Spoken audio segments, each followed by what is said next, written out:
تو علم میں عیب نہیں ہے، تیرے اندر عیب ہے. ہم تو دروازے ہیں، سمجھ گئے؟ پل گندگی پر ہو یا چشمے پر ہو، تمہارے گزرنے کے لیے کافی ہے.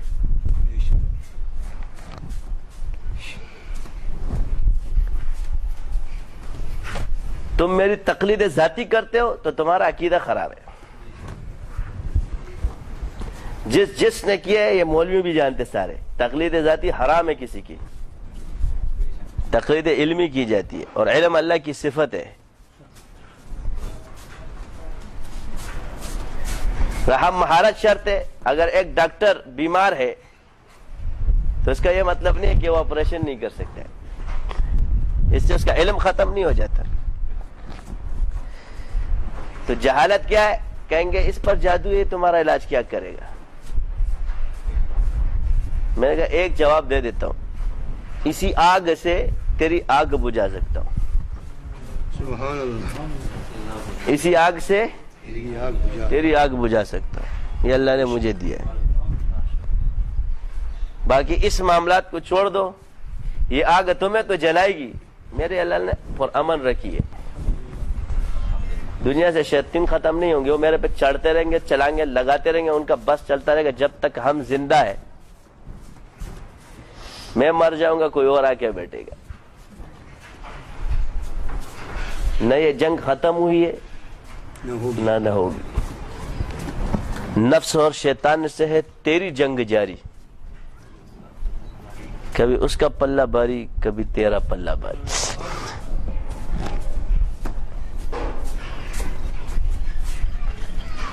یہ لوگ آ رہے ہیں اللہ کی طرف. میں نے آپ سے کہا کہ یہ مراعات جب حضور نے ان کو دیے تو آپ کس دلیل سے کہتے ہو کہ ان کی نیت یہ تھی؟ آپ کی دلیل تو یہاں کالعدم ہو جاتی ہے. یہ تو سنت سے ثابت ہے. تیرے مذہب میں ہو نہ ہو، دین میں ہے، اور میں تیرے مذہب کا پابند نہیں. یہ مزاجی شریعت میں نہیں مانتا کہ شیخ کا مزاج نہیں مانتا، یہ بیمار ہے.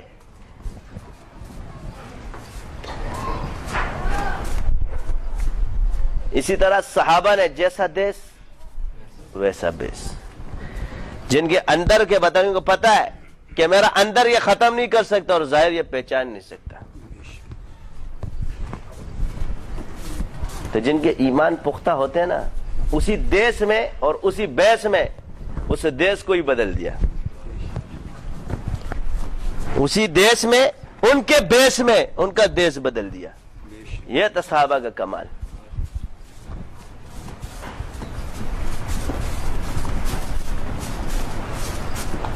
ہم نے کیا کیا؟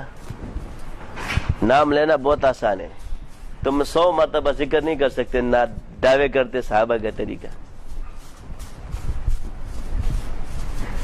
100 مرتبہ کا جب ذکر بولتے ہیں اتنا زیادہ کون کرے گا، ٹائم نہیں ہے، یہ نہیں ہے، وہ نہیں ہے.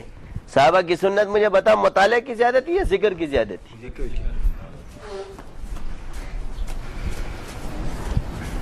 تو بولو نا کہ یہ طریقہ صحابہ کا نہیں ہے، بزرگوں کا ہے.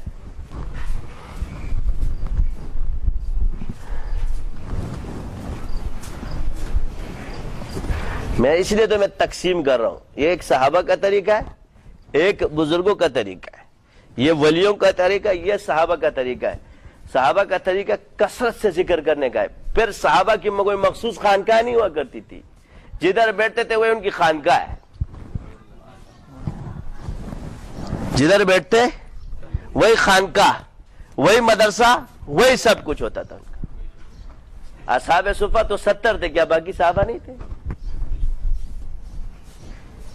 میں یہ نہیں کہتا کہ یہ دین نہیں ہے، مگر آپ نے جس کو بے دینی کہا وہ بھی دین ہے.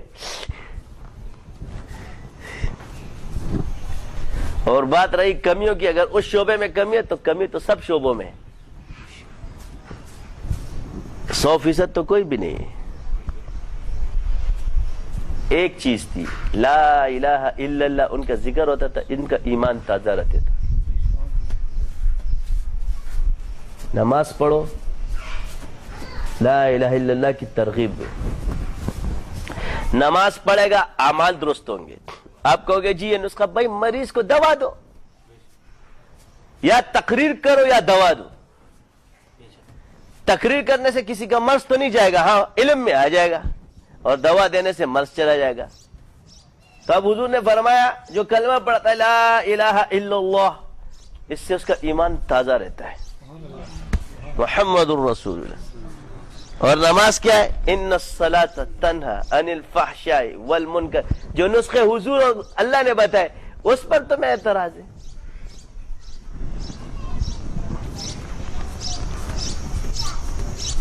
تم کیا کہو گے کہ ادھر سے دور ہو جاؤ, ادھر سے دور ہو جاؤ, یہ بزرگوں کے طریقے. اللہ نے بتا دیا تم جدھر بھی جاؤ گے خود ہی دور رہو گے. جب پیٹ میں دوا ہوگی نا ویکسین, تو جراثیم اثر نہیں کریں گے.